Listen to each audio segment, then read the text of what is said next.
आज आपण पाहणार आहोत वेतन निश्चितीचे प्रत्यक्ष उदाहरण। वेतन निश्चिती कशा प्रकारे केल्या जाते। आपण दोन प्रकारची उदाहरणं बघणार आहोत। प्रथमतः सर्वसामान्य पदोन्नती प्रकरणामध्ये कशी वेतन निश्चिती केली जाते आणि दुसरं उदाहरण बघणार आहोत विकल्पाच्या आधारे कशी वेतन निश्चिती केली जाते। आता हा बघा, हा समोर एक आपल्यासमोर उदाहरण दिलेलं आहे। एक कर्मचारी 4000 6000 या वेतन श्रेणीमध्ये वेतन घेत असताना त्याला 5000 150 8000 या वेतन श्रेणीमध्ये पदोन्नती मिळालेली आहे। मग ही पदोन्नती मिळाल्यानंतर त्याची वेतन निश्चिती कशी केली जाते। त्या कर्मचाऱ्याला पदोन्नती मिळाल्यामुळे अधिकार कर्तव्य जबाबदाऱ्यामुळे मध्ये निश्चितपणे वाढ होत असल्यामुळे त्याची वेतन निश्चिती ही नियम 11(1) नुसार करावायची आहे। मग 11(1) नुसार वेतन निश्चिती कशी करतो आपण। प्रथमतः हा कर्मचारी 1/4/2001 ला 4800 वेतन घेत होता। त्यानंतर या कर्मचाऱ्याला 1/4/2002 ला पहिली वेतनवाढ मिळाल्यानंतर त्याचं वेतन झालं 4900। मग हा 4900 वेतन घेत असताना या कर्मचाऱ्याला 1/8/2002 रोजी त्याच्या वरिष्ठ पदाची पदोन्नती मिळाली। मग जेव्हा याला वरिष्ठ पदाची पदोन्नती मिळाली तेव्हा अशा कर्मचाऱ्याची वेतन निश्चिती आपण कशी करणार। तर अशा वेतन निश्चिती करिता आपण प्रथमतः त्या दिवशीला आहरित करीत असलेले विद्यमान वेतन म्हणजे त्या दिवशीला तो घेत असलेला बेसिक पे मूळ वेतन आपण विचारात घेऊ। 1/8/2002 ला तो 4900 रुपये 1/4/2002 पासून घेत होता, म्हणजे 12 महिन्यापर्यंत तो व्यक्ती हेच वेतन घेणार। मुळे आपण 1/8/2002 ला त्याला 4900 रुपये वेतन विचारात घेतलं। या नियमाच्या तरतुदीनुसार त्या कर्मचाऱ्याला एक काल्पनिक वेतनवाढ ज्या वेतनामध्ये तो वेतन घेतो त्याच पदाच्या म्हणजेच कनिष्ठ पदाच्या वेतन श्रेणीतील एक वेतनवाढ त्याला आपल्याला विचारात घ्यायची आहे आणि त्यानुसार काल्पनिक वेतनवाढ 1 दिल्यावर त्याला येणारी जी वित्तलब्धी आहे ती वित्तलब्धी जी असेल त्या वित्तलब्धीला पदोन्नतीच्या पदाच्या किमान वेतनापेक्षा कमी असेल तर व्याख्येमध्ये असे शब्द वापरलेला आहे की किमान टप्प्यावर। मग पुढील टप्पा हा शब्द आहे, समान टप्पा हा शब्द नाही। समान टप्पा हा शब्द नाही म्हणून या कर्मचाऱ्याला जरी तो 5000चे वेतन वित्तलब्धीच्या आधारे होत असले तरी या कर्मचाऱ्याची वेतन निश्चिती 5000वर न करता त्याला आपण 5150 वर म्हणजे पुढील वेतनावर केलेली आहे। म्हणजेच 5000चा समान टप्पा आला असता पण आपल्या व्याख्येमध्ये समान टप्पा हा शब्द नाही, किमान किंवा पुढचा असा शब्द प्रयोग असल्यामुळे आपण या कर्मचाऱ्याला 5150 वर वेतन निश्चिती केली। ती केली नियम 11(1) नुसार। 11(1) नुसार 5150 ला तो वेतन निश्चित झाली। मग या कर्मचाऱ्याची जेव्हा वेतन निश्चिती करून आपण त्याच्या वेतनात काही वाढ होते अशा वेळेला आपण त्या कर्मचाऱ्यांच्या वेतनवाढीचा आपण नियम 36-39 नुसार विचार घेतो आणि तो विचार करताना या कर्मचाऱ्याचं ज्या दिवशीला पदोन्नती झालेली असेल, आता याची 1/8/2002 ला पदोन्नती झालेली आहे।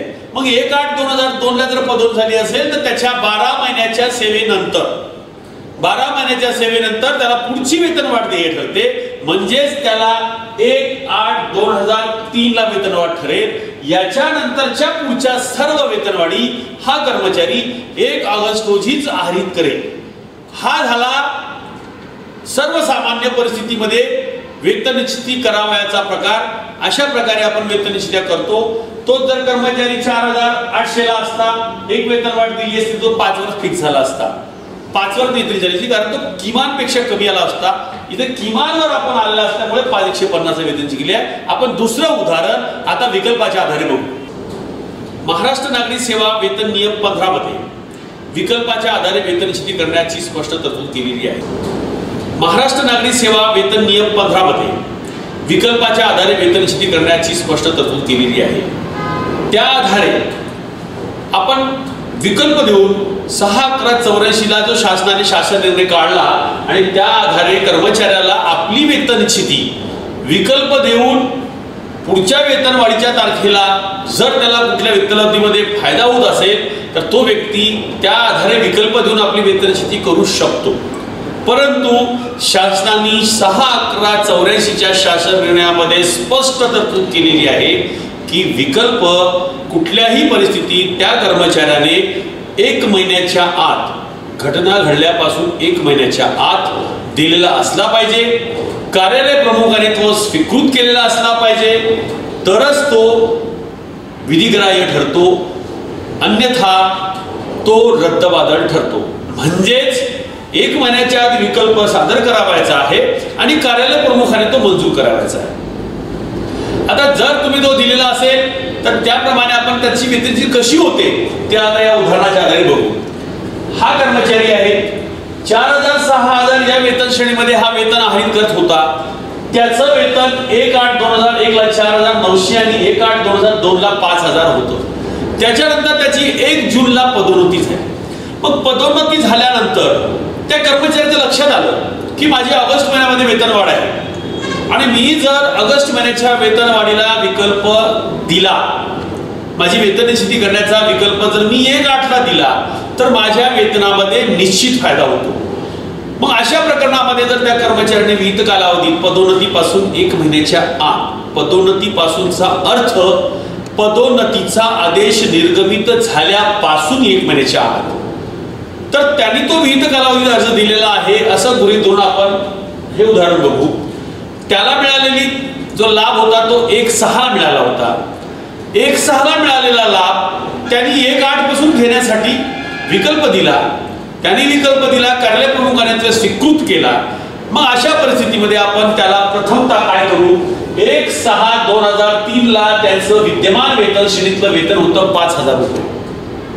हे 5,000 रुपये वेतन आहरित करत असताना या दिवशीला जर त्याला पदोन्नती मिळाली असेल तर या दिवशीला या कर्मचाऱ्याला ज्या पदावर तो रुजू होणार आहे किंवा झाला असेल त्या पदाचं किमान वेतन घेण्याचा अधिकार पोहोचतो.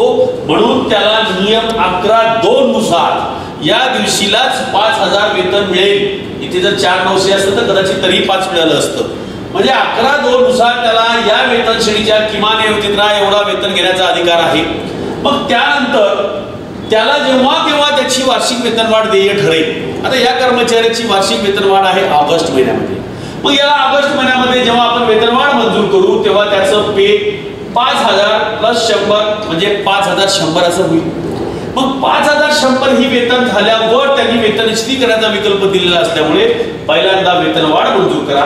ती वेतनवाढ मंजूर केल्यानंतर त्याच्या वेतनावर वेतन निश्चिती करायची आहे. मग याची वेतनवाढ मंजूर झाल्यानंतर त्याचं वेतन झालं 5,100. 5,100 मध्ये एक काल्पनिक वेतनवाढ मिळवा. काल्पनिक वेतनवाढ मिळाल्यानंतर त्याचा पगार झाला 5,200. मग 5,200च्या पुढचा टप्पा येतो 5,300. आता या कर्मचाऱ्याने जर वेतन निश्चितीचा विकल्प दिला नसता समजा, तर याचं वेतन काय राहिलं असतं, 1/6 ला पदोन्नती दिवशीला 5,000. एक वेतनवाढ मिळाल्यानंतर त्याचा पगार झाला असता 500. पुढचा टप्पा 5,150 मिळाला असता. म्हणजेच त्यांनी 2 महिन्यानंतर 3 महिन्यानंतर जी आपली वेतनवाढ येणारी होती त्या तारखेपर्यंत काही त्रास सहन केला, काही पगार कमी घेण्याचं मान्य केलं. म्हणून आपण त्याच्या विनंतीच्या नुसार ज्या दिनांकास त्यांनी वेतन निश्चिती करण्याकरता विकल्प दिला होता आपण त्या दिवशीला त्याला लाभ दिला आणि त्या विकल्पाचा लाभ दिल्यामुळं त्याच्या वेतनात निश्चितपणे वाढ झाली. म्हणून आपण शासकीय कर्मचाऱ्यांना 6/11/84 शासन निर्णयाच्या अनुषंगाने हा लाभ देतो. परंतु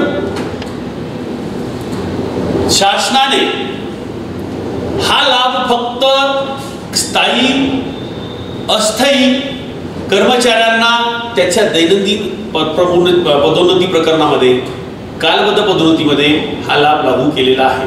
परंतु तदर्थ पदोन्नत्यामध्ये मात्र हा लाभ शासनाने देय ठरवलेला नाही.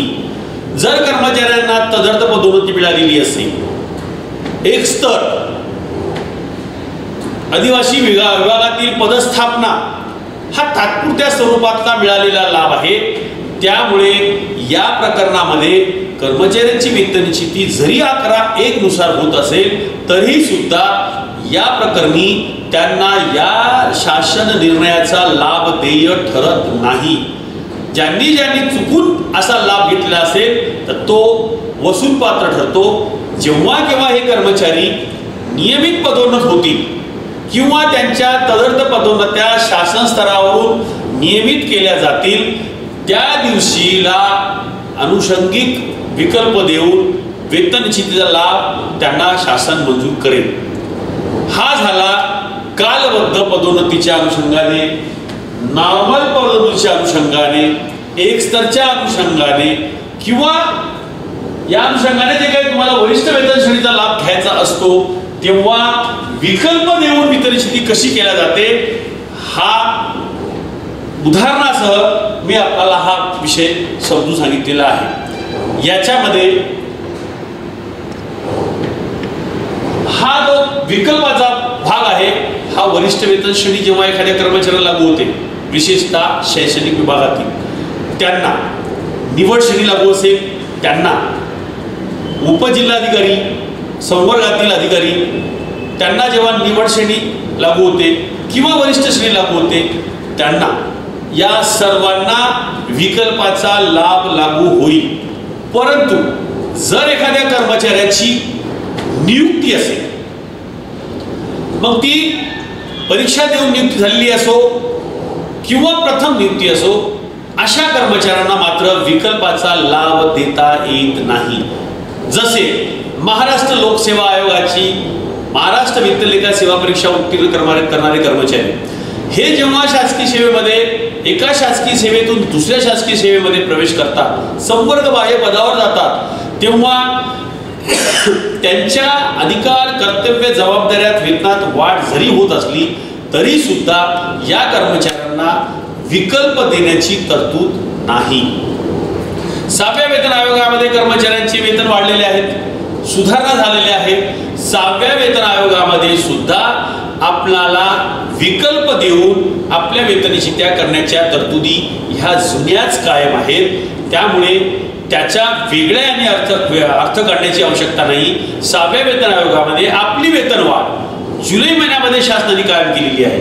त्यामुळे जर एखाद्या कर्मचाऱ्याला जानेवारी ते जूनच्या दरम्यान आश्वासित प्रगती योजनेचा, कालबद्ध पदोन्नतीचा, आश्वासित 2चा लाभ जर मंजूर झालेला असेल तर असे कर्मचारी 1 जुलै रोजीची वेतनवाढ मंजूर झाल्यानंतर पदोन्नतीच्या पदाच्या वेतनशीचा लाभ मंजूर करावा, अशा आशयाचा विकल्प देऊन हा लाभ ते मिळवू शकतात.